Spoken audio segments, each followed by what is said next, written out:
اچھا، اب کوئی شخص غریب ہے، فطرے کی اتنی تاکید سنتے ہیں، اتنا مستحب ہے، روزے اس سے قبول ہوتے ہیں. ابھی تو میں نے اس کے فوائد اتنے سارے آپ کو اور فطرے کے نہیں بتائے ہیں کیونکہ اتنا وقت نہیں ہے ورنہ مسائل رہ جاتے.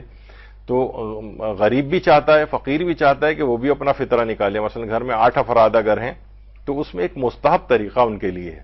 وہ یہ ہے کہ مثلا جیسے آٹے کے اعتبار سے فطرہ تقریباً 360 روپے طے ہوا ہے کہ آج اس سال یعنی.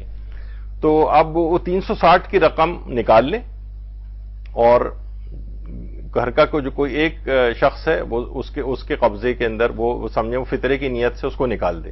اس کے بعد گھر میں جو دوسرا آدمی ہے اس کو فطرے کی نیت سے دے دے.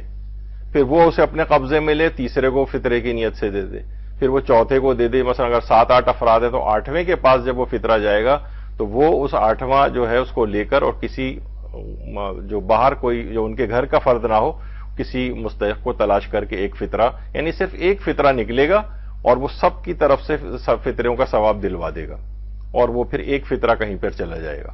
تو یہ ایک مستحب ایک طریقہ ہے. اس کو المسائل المنتخبہ میں آیت اللہ سیستانی نے لکھا ہے اور یہ مشہور بھی ہے کافی. تو بہرحال اگر کوئی غریب اور نادار ہو، فطرہ اگرچہ اس کے اوپر واجب تو نہیں ہے کیونکہ وہ یعنی خود ہی اس کے مالی حالات ایسے ہیں کہ اس پہ فطرہ واجب نہیں ہے، لیکن وہ چاہتے ہیں کہ اس کا ثواب ہم لیں. تو یہ ایک طریقہ ہے کہ فقط ایک فطرہ اس انداز سے نکال دیں اور اس کے بعد پھر وہ آپس میں ایک دوسرے کو دے کے آخری والا جو ہے وہ پھر کسی فقیر کو دے دیا جائے جو کہ فقیر شرعی ہو اور شرائط رکھے.